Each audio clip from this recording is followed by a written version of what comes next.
All right, welcome race fans to another glorious day on the dirt. I am your host, Dustin Lawson, also known as Ballistic, and alongside me calling the shots for tonight's race is going to be my main man, Jeremy Stanley, calling the shots for some over-the-limit league racing action tonight in the open setup dirt street stock here at Bristol Motor Speedway.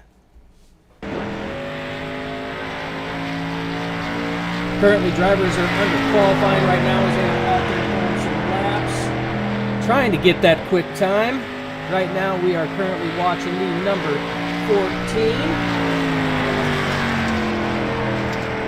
14. Pretty quick lap times out there, looks like so far. Jonathan looks like he's going to be taking the pole by 2/10 here. Pretty good lap time compared to practice. Must got the track refreshened up, got some extra grip in there.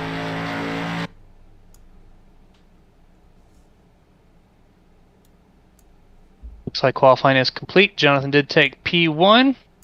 He will start first place in heat number 1.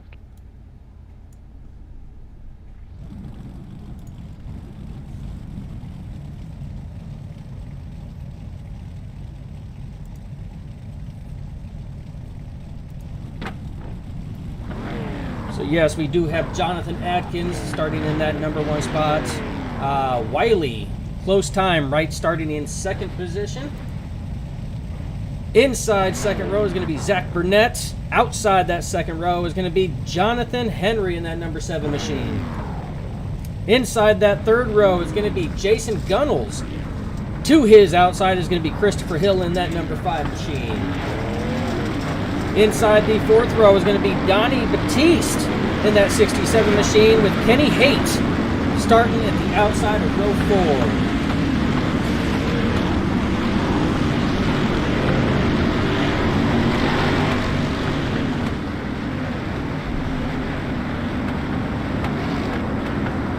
Inside of row 5 is going to be Corey Austin. Outside of row number 5 is going to be Ron Wiley in that number 11.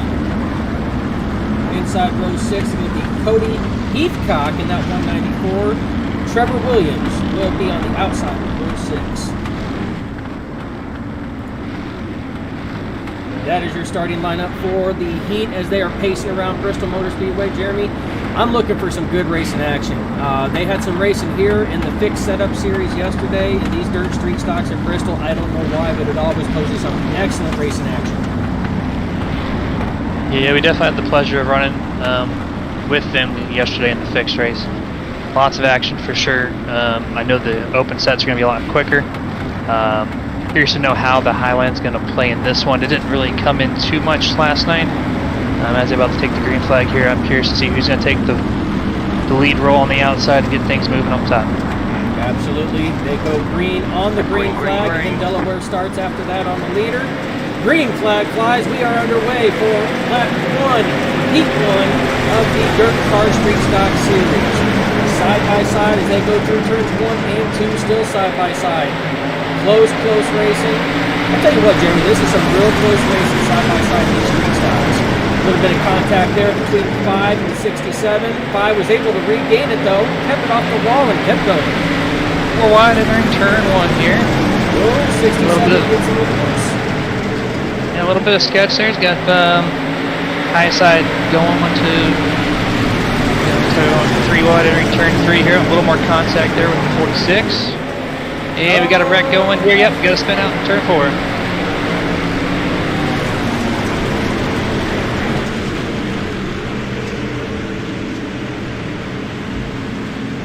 More space to downhill after that little incident there. 17 still leading the way, 14 second place. Keeping a close eye on them here.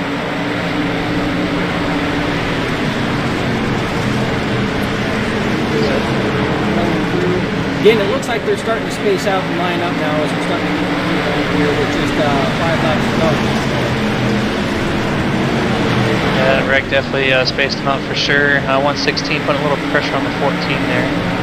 Other than that, though, pretty spaced out. Looks like it's a single racing groove at the moment. No one's really going to the high side this time.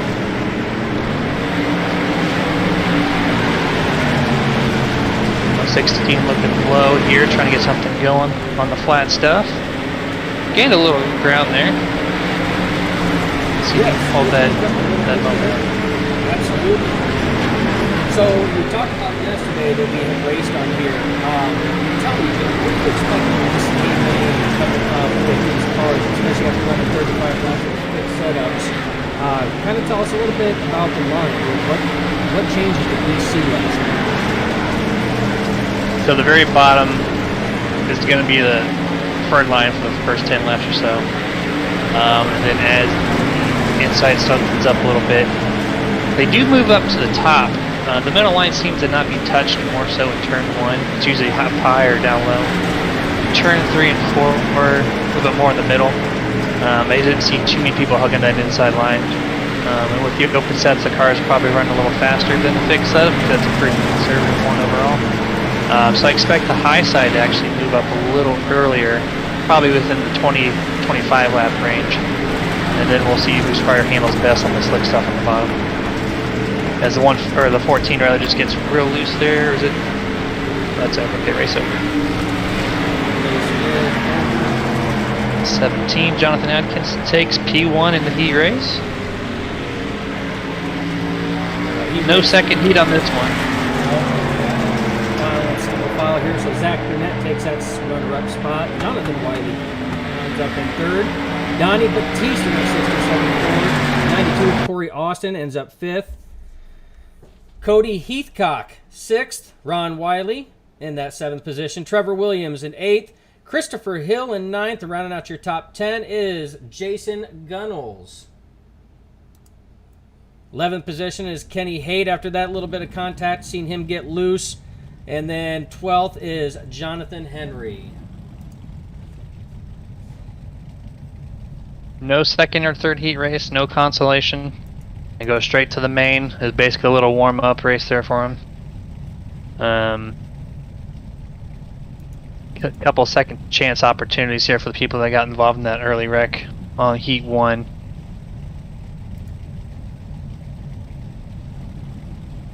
Absolutely, as they're slowly starting to grid up.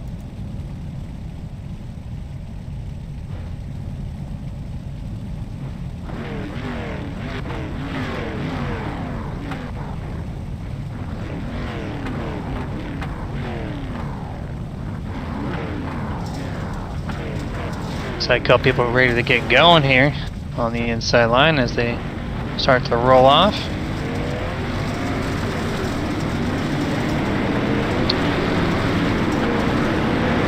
Curious to see how the 14 does here on the main race here. It seemed like he finally started getting the line down halfway through that first heat. So on the long run, I'm hoping he moves up a little higher, gives 17 a little more competition. I feel like he's got something for him as low as the 116. One to go here. As you mentioned earlier on the start of the first or the heat race, Delaware start after the initial start. Right now it's 2x2x2. If there's a caution in the main race, the leader will be the sole car out front, and then it'll be double wide from there on back.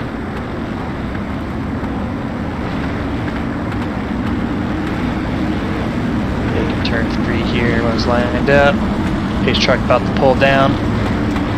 Go on green flag this time. Green.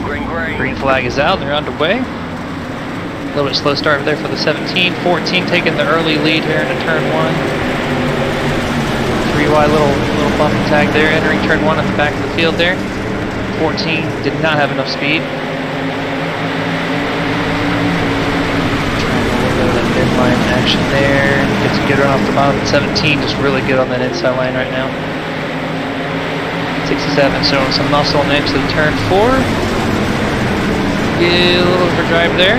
Slides it up. It'll be almost 3 wide here exiting turn 2. 14 still putting the pressure on the 17, moving up a little higher than the heat race. And caution is out. Number 7, turn 3. So what we're seeing right now is we're seeing a lot of looks like a lot of drivers are still trying to get the feel of that track, trying to figure out where their cars are the fastest, where they can get the most grip, kind of feel out the competition a little bit, see exactly what's going on. Unfortunately, sometimes that kind of happens. Cars kind of get side by side, and they kind of make a little bit of contact, and things kind of go awry. Especially since there was no repercussion on that first heat. It was literally just a practice race. So, you know, they got a good feeling for that. So they got a little more aggressive than it looked like. They're in the middle of the pack to try to push their car a little bit over the limits, and that's what the 7 ended up doing, it looked like, on my end. Absolutely.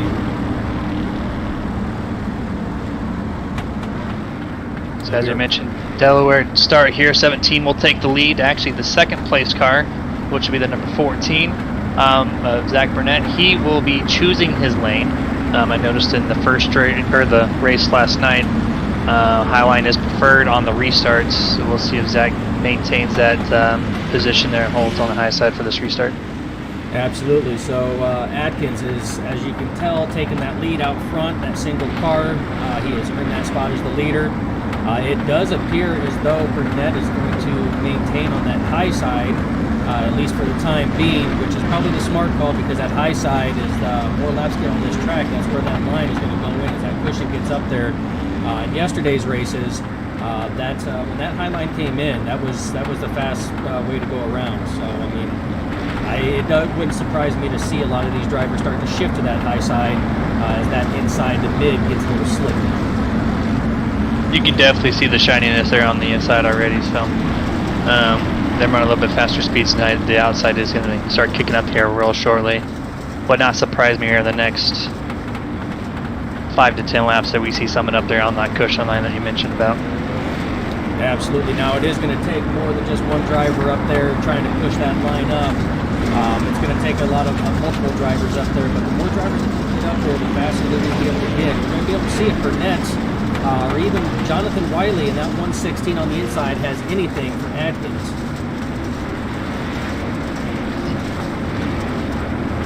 Definitely got a chance. I feel like he's got a good car. We'll see what the long run entails. Short run, long run. These setups are different this time around, so we'll see what it looks like here in about the next 10 laps or so as they're about to take the green flag. Go on 17, he's off. 116 with a good start there on the bottom. See what he does here in turn 1. Real close side-by-side racing there. He's almost clear of the 14. So close. Oh, contact. He saves it. Nice save. They're 3 wide entering turn 3 here. 14 backed up a little bit. Door check there with Kenny. 3 wide exiting turn 4. It is real difficult for those of you that haven't been to these, that may be watching this live, or that could be watching this on a later reel feed. It's difficult to know exactly where these cars are at. The spotter doesn't do enough justice with these cars. As much as they jostle around, as much as they slide, and things can change and drop a dime, he doesn't do that well. So you're going to have contact like that. You can see the 14 and the 92 make a little bit of contact, as I talked about that. That's normal in dirt racing. It's bound to happen. As you see with Jonathan Wiley, though, a lot of times when they do that, they can sit here and bring that back and save it. So these guys can definitely wheel these cars. And 92 and 14 make contact again. Also Jonathan Henry there in the number 7 car with the number 6, or the 5 rather, Christopher Hill. They get it sorted out. Actually, no, in turn 3 they make a little more contact here. Yeah, the spotters, as iRacing makes it pretty accurate. It's still at times, you know, with huge runs they can get. Oh, one more. Beating and banging there with the 14, 194, and 92. They get it sorted out here. These guys are going at it. They've been going at it now for about 3-4 laps solid. That's the great thing about these dirt street stocks is you can beat and bang like that, and drivers can wheel them and keep it going. That's what makes the action in the dirt street stock series so pivotal, because how versatile they are. They can beat and bang like that and run side by side. It doesn't matter. Super underrated car. These things are absolute tanks. You can do whatever you want to them. You know, you don't need fenders on these things. It doesn't change the performance of these cars. As long as the engine's running good, that's all you need. Seemed like they're getting a little spaced out here. 17. Jonathan Atkins taking a little bit of an advantage there. Over second place of Jonathan Wiley. 67, a little bit further spaced out there. I tell you what, the 14, just like Atkins and Wiley up there racing. I tell you, what, the 14 and the 92 really good. Yeah, Corey and Zachary, their setups are nearly identical here. They are just not giving up on one another. They want that spot, that top 5 battle right here. 92 trying to work that bottom of that slick stuff. With that middle lane though being almost the preferred lane at this point in time of the race. 92 really trying to low in, but such a huge run there on the outside by Zach. 194.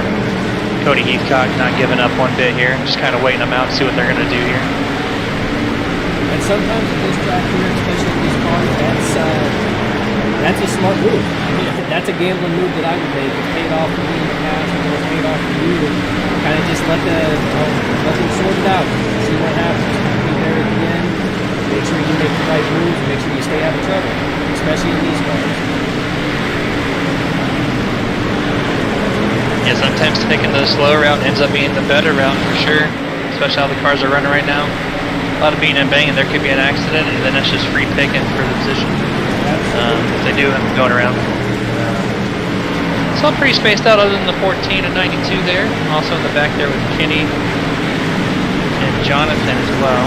They're side by side. Yeah, Henry and that second. They've been side by side now for about 3 or 4 laps. It kind of looks like Henry gets the goal. The crossover move by Kenny Haight though, trying to do that inside line to see if he can't get that working. It seems like they're catching the 5. Identical thing with Zach Burnett there in the 14. He got underneath the 92 with Corey Austin, and he makes a clean passing of him. And he's so close, but he did. He got them clear there in turn 1. Looks like Johnny Batista making the run on the 116. He's trying to get his spot back there. Looks like he's got a decent long run car here of Donnie Batiste. Johnson also late in this run. As we go side by side, exiting turn 2. You got a really good grip. Oh, he's almost got to get him clear before turn 3. Wouldn't surprise me if he takes him solely here in turn 4, which he does. A little bit of a not slide. He actually gripped up pretty well there. Side by side again there in turn 1 as 17 is just taken off. Jonathan Atkins, sole leader by half a straightaway. Yeah, he's checking. But don't tell number 67 of Batiste or Jonathan Wiley that, because I tell you what, the way they're racing like we still want to try to chase him down, catch him, and see what goes on. But like you said, anything can happen. All things are with caution. One caution, bring these cars back forward. That could be a make or break situation to change the entire outcome of this race. Keep my eye on Johnny Batiste. He's got clear to the 116. I think he's going to make a good run. I don't know if he's got enough time, only be with 16 laps to go here, but since he's clear, he's got nothing but the lead car there, Jonathan, to worry about. Everybody else seems to be single filed out for the most part. Kenny trying to make a little run there on Christopher Hill on the inside. The high side starting to push up a little bit. That's where we see Christopher Hill running up in the upper marbles there. The third line kicking in. We're at about a car length or so away from the outside wall. Actually got a really good run there. 194 of Cody Heathcock. Also the 444. Jason pushing on Kenny there on the outside as well. Actually starting to pick up on the back there. Front end, look at 14. Going to make another stab there at Jonathan. Now, one thing that I have noticed is these cars have moved up for the most part. We still have a couple great souls trying to stick them down low in that slick stuff. But it seems like a lot of the cars have now shifted up to that midline, as that mid to high line is slowly starting to come in. As the 444 is making a pass, that is Jason Gunnels is making a pass on the outside of the 46 of Kenny Haight. And it goes to show that that high line's coming in. That low line is starting to struggle. But I tell you what, Kenny's doing a damn good job holding that inside line, even as slick as what it is, with his more grip being on the top side. Yeah, Donnie's definitely got that looser, tighter setup. He's able to grip that inside line a little bit more, and that's going to play key here to the end. If you're side by side, you can't hold that slick line. You're just sitting duck. If you can hold that inside line like Donnie currently is, definitely helps in your favor a little bit for sure. Looks like Zach's going to make a good slide effort there. Going to hold side by side with the 116 and Jonathan. Let's see if we can get that pass taken care of here in turn 4. He's going to make a good effort at it. Does not clear him. And Donnie's actually slowing down a little bit here too, running that bottom. Slide on there again. Got him cleared this time. Little muscle there. That's a slide job. Those of you that don't watch dirt racing, that is a common practice in here. That was a well-placed, well-worked slide job. He just squeaked it in there. But 116 of Jonathan Wiley is not having any of it as he powers himself right back by the 14. 194 really running that wall line now. That's where he's preferred. Everyone else is running about middle. 116's moved about a car length or so. 67, Donnie running a little high there. Going with the 116. Get right up to him, see what he does in turn 1. Donnie's still favoring that inside line. Even though he's got pretty loose, he's losing a little bit of ground here. Let's see if he adapts and changes the line final 5 laps.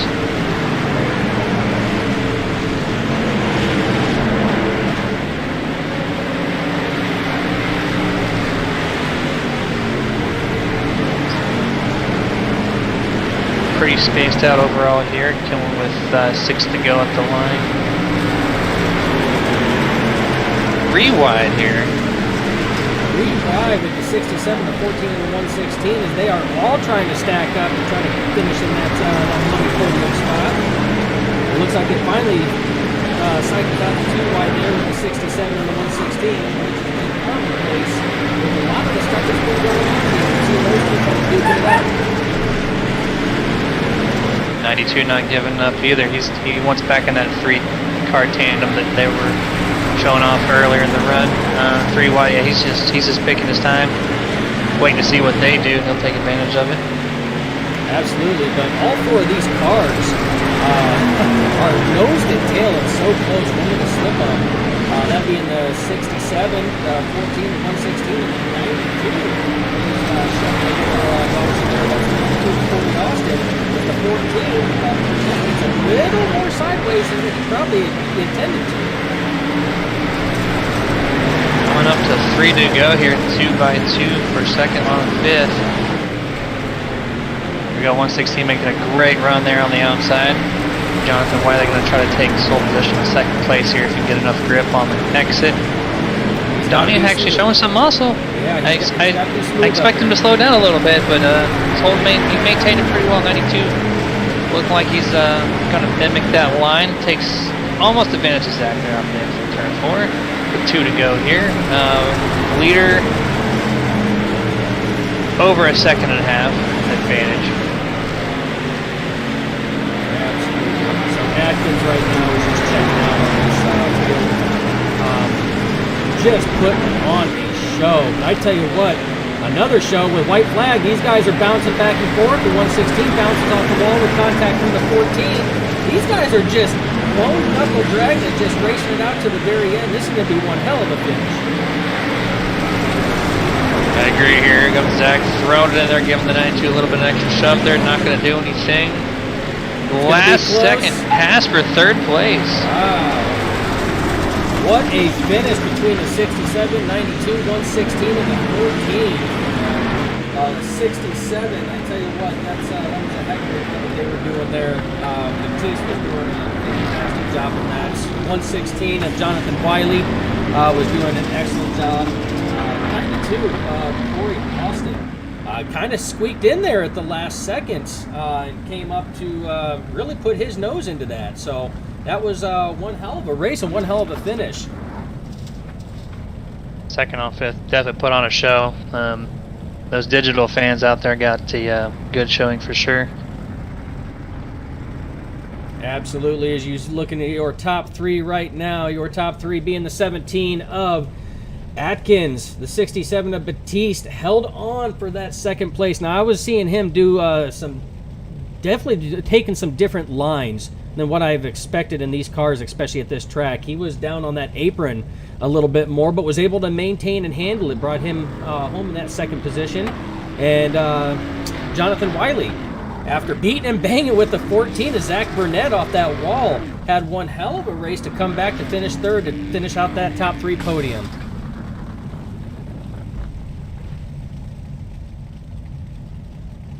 This gets me even more excited for the big blocks coming up here shortly. See what they can do. See if they can top that performance for 2nd through 5th. That was definitely an epic battle there. The whole entire race. Not one dull moment in that span of cars. Absolutely. It was good action all the way around. Do we have any of the drivers that we can get on the radio there, Jeremy? Yeah, you just beat me to the punch. Looks like Jonathan is about ready. Batiste is getting out of his car, and I think he's about ready as well. So let's go ahead and move Jonathan Wiley into the booth here. 3rd place finisher of tonight's main event with the street stocks here.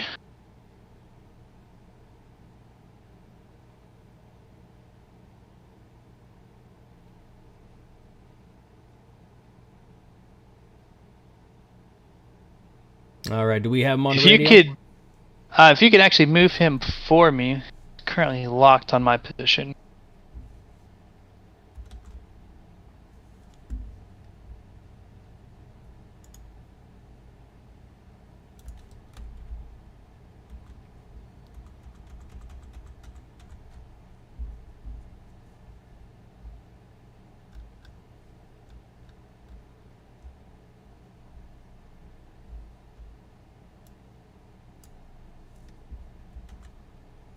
All right, Jonathan, this is Dustin and Jeremy up in the booth. You got us?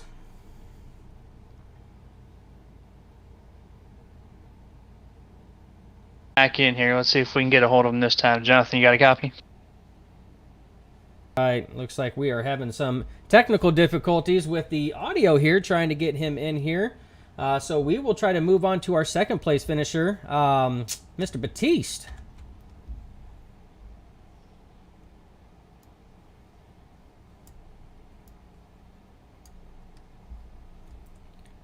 Donnie Batiste, this is Dustin and Jeremy up in the booth. You got a copy?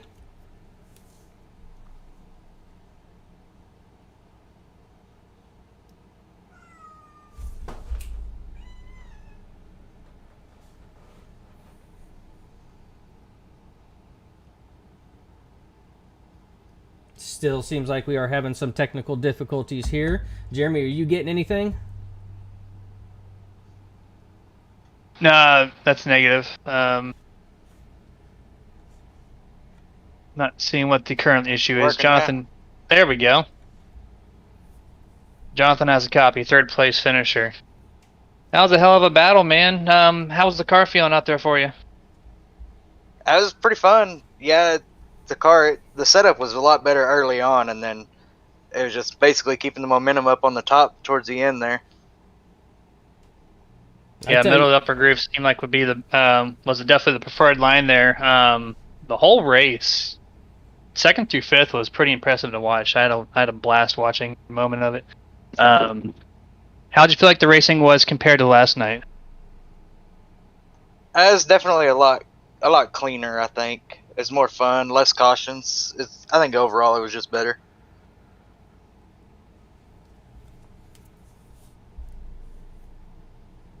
Absolutely. And like I said, I mean, you guys were putting on one clinic of a show between 2nd, 3rd, 4th, and 5th on back. You guys were definitely putting it on there as Atkins was running away with the race. I tell you what, a little hairy there coming to those closing laps between you and Zach Burnett. Typical dirt racing, you guys made a little bit of contact, and there was some bouncing off the wall. Car kicked a little sideways. Tell me what you were feeling coming up to those final laps. Once you get to those final closing laps, I mean, all bets are off. I don't have any hard feelings about rubbing or anything coming to the end like that, and then I was just hanging on for the most part. And hanging on you did a hell of a job bringing that 116 machine home in 3rd place. Is there anybody you'd like to thank? Yeah, my team at Dirty South Motorsports, Dirt Slinger Wraps. I got a setup from one of my teammates today that I used, and it worked pretty well. So basically just my team. Absolutely. And again, thank you for the show that you guys put on down here, because I tell you what, it was real fun watching it up here in the booth. That's Jonathan Wiley, everybody. That's your third place finisher tonight, bringing it home.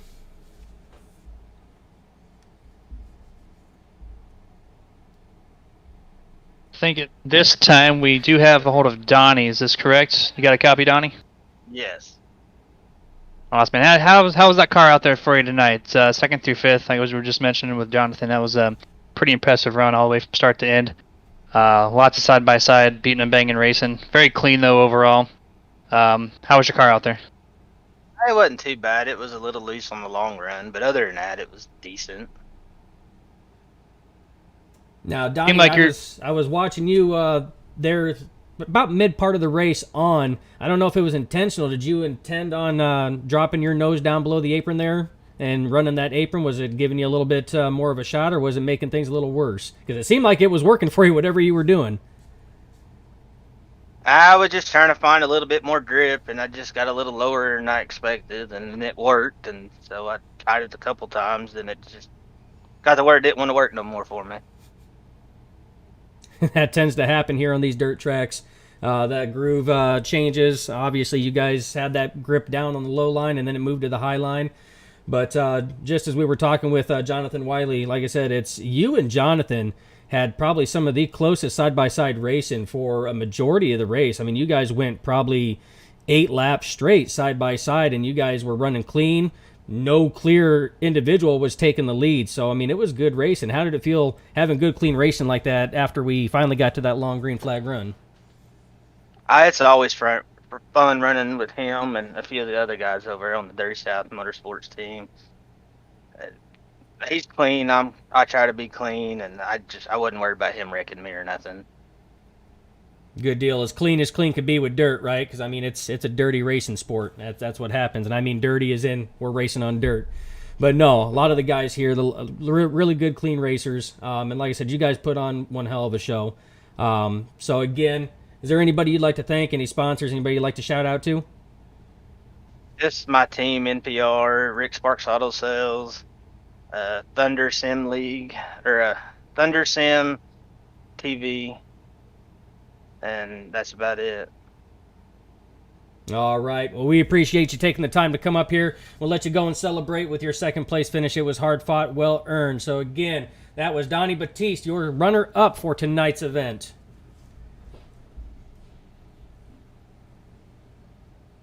And we do believe we also got a hold of the first place finisher, Mr. Jonathan Atkins, who just put on an absolute clinic from the back half of the race. Jonathan, how was the car out there? It was roll to bottom pretty good. I could kind of hang the apron there as long as it didn't get up in the slick. I drove off it. It's about the best car I've had. Your car definitely didn't look like it was too loose or anything. You just held a nice, smooth, consistent run all the way through. Kind of held the inside like Donnie did. It seemed like if your car could hold down there on the long run, you had the one of the better cars on the late run.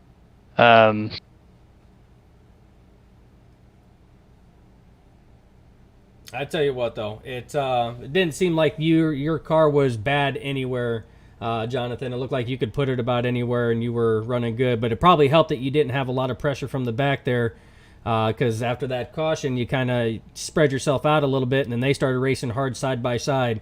So as you've seen that space kind of getting a little bit bigger between you and second place at the time of Batiste and Wiley, depending on what lap it was going around. What was going through your mind on that? What mindset did you have?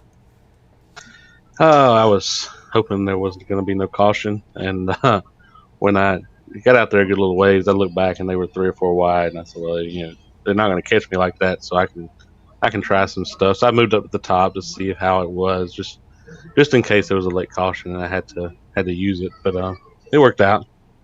Atkins is the GOAT. Absolutely, it worked out. I would say that is definitely an understatement of the night right there.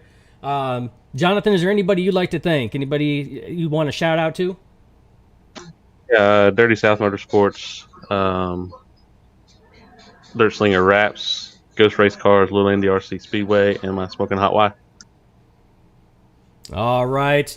That is Jonathan Atkins, your race winner for tonight's event in the DIRTcar Street Stock Series here at Over the Limit. I tell you what, Jeremy, that's only one caution the entire race, and that was early, right around lap 2, and not another caution after that. A lot of close calls, a lot of sideways cars, a lot of contact, but they all kept it straight and they all kept it going good. Yeah, definitely makes me really excited to see what they got going on here in the big block modified series here coming up here in the next short bit here. Really looking forward to that, and yeah, it was a great performance today by everybody, especially the top 5. Hell of a job. It was really fun to watch again. Absolutely. So on behalf of myself, Dustin Longston, and my main man, Jeremy Stanley there, calling the shots, we enjoy